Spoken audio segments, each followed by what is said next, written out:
kind of future can she have? This guy, he cuts meat. You plow snow. Hey, at least meat you can eat. Why is he here? I came across the movie Beautiful Girls on Netflix about a decade ago. And what intrigued me to watch it is that I saw that it was directed by Ted Demme, who did one of my favorite movies that I used to watch as a teenager, which was the 2001 movie Blow, which starred Johnny Depp, and Max Perlich, who's actually also in Beautiful Girls as well. But yeah, to me, I think Beautiful Girls is the perfect movie to watch, like right after Christmas and right before spring, when you're still kind of in the dark ages of winter, where it's like, is it ever gonna end? Am I ever gonna see the sunlight? Am I ever gonna be able to embrace vitamin D? Am I ever gonna not feel depressed ever again? Which is why I'm pretty sure most of the characters, well, not even most, I think essentially all of the characters in this film are alcoholics, which, yeah, I mean, when you're in a small town like that, like it's supposed to be, I think it's some small town in Minnesota, there's really nothing else to do during the winter besides get blacked out drunk and then feel even worse the next day than you already did, you know, due to the fact that it's winter and there's nothing else to do. But I think that's what's so great about Beautiful Girls in general, is like, it's a really accurate portrayal of small town life, especially with, you know, a group of friends that grew up in high school, and most of them never even left their small town, and a lot of them are still kind of trying to live in those glory days of high school, which, I mean, call me crazy, but high school to me was like some of the worst fucking times of my life. People are always like, oh, don't you miss being young? Don't you miss being young? No, not at all. Oh yeah, I miss having to go to bed at 9 o'clock at night and having my parents tell me to do shit. Oh yeah, I love getting grounded if I do something that's actually fun. Oh, I absolutely miss not having money to fucking buy anything I want. See, yeah, that's why the older I get, the better life is, or I don't know. Best times in my life, personally, have been my mid to late 30s. But that's just me. That's just me.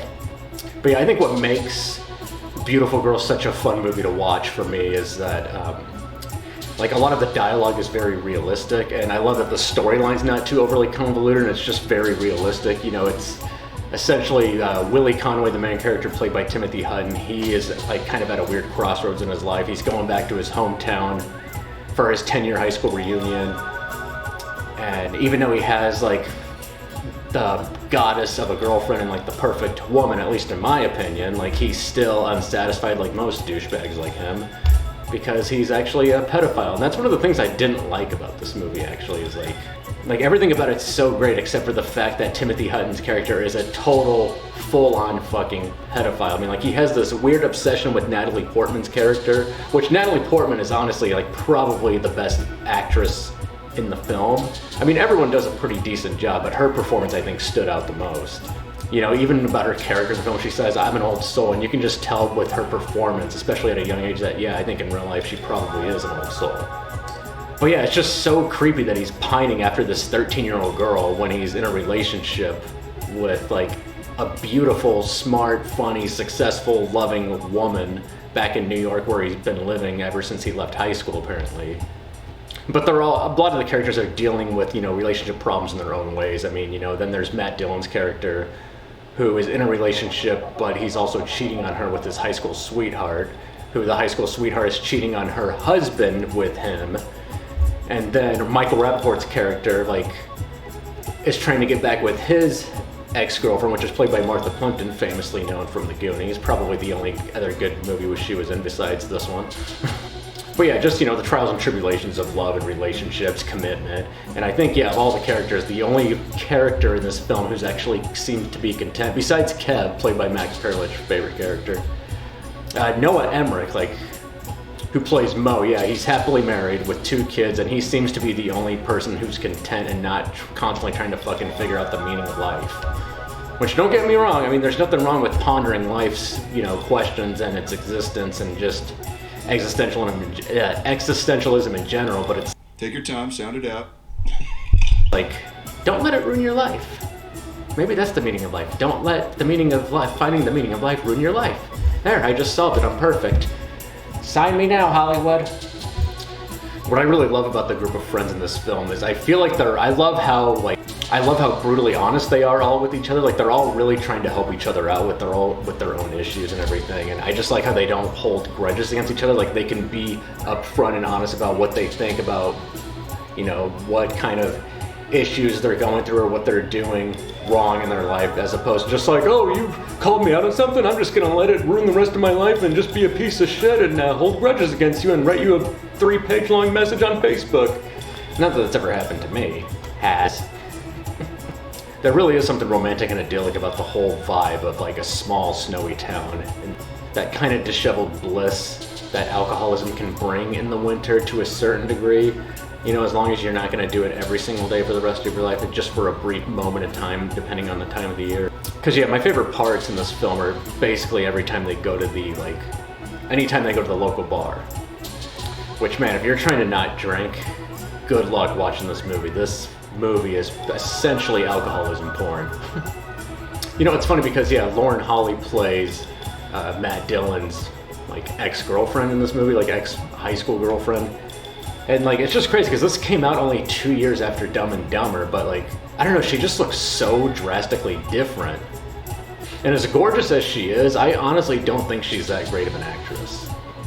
You know, it's kind of funny though, I wonder if they are referencing the Mighty Ducks. I mean, the movie takes place in Minnesota, and then Willie Conway, and then Charlie Conway from the original Mighty Ducks. I mean, like, I don't know, it's, like, I can't help but make that correlation just because I'm a psychotic piece of shit, but that's just a small detail that's not important that I thought I'd mention.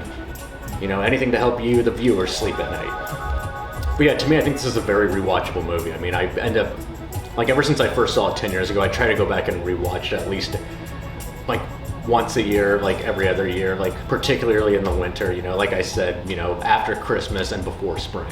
Because I believe in the movie, like, because in the movie there's one part where I know you could see like a Happy Valentine's Day decor in the background when they're wandering around downtown, and so I feel like it probably takes place in February. And, you know, oddly enough, this movie came out 30 years ago on February 9th, and as I'm filming it today, it's February 2nd, 2026, so I just found it to be a strange coincidence. I didn't even intend to review this movie for the 30-year anniversary. It just happened to be serendipitous and play out just right, so there's nothing you can do with that information except for just, you know, accept the fact that you just wasted your time watching this.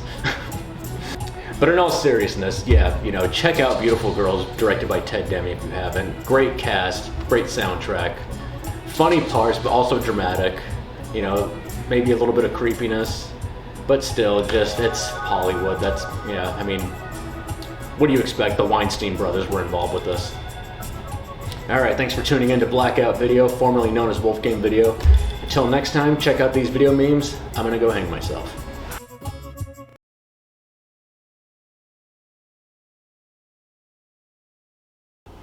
Hey kid, what's your name? I can't remember. Where you from? I can't remember.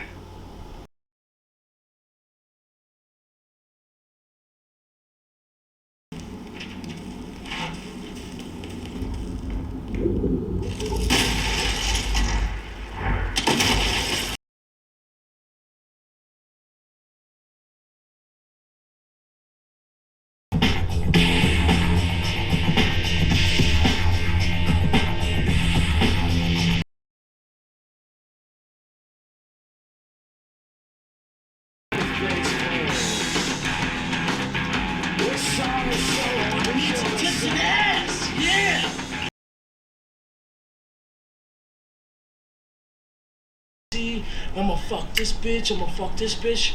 I'll fuck anything that moves.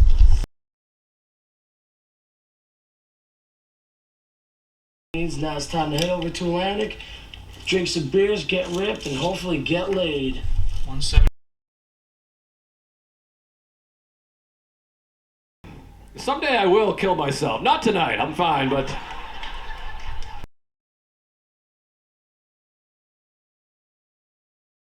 Women. Here they are preparing many culinary delights of the Southwest. Dried. Corn can also be used to make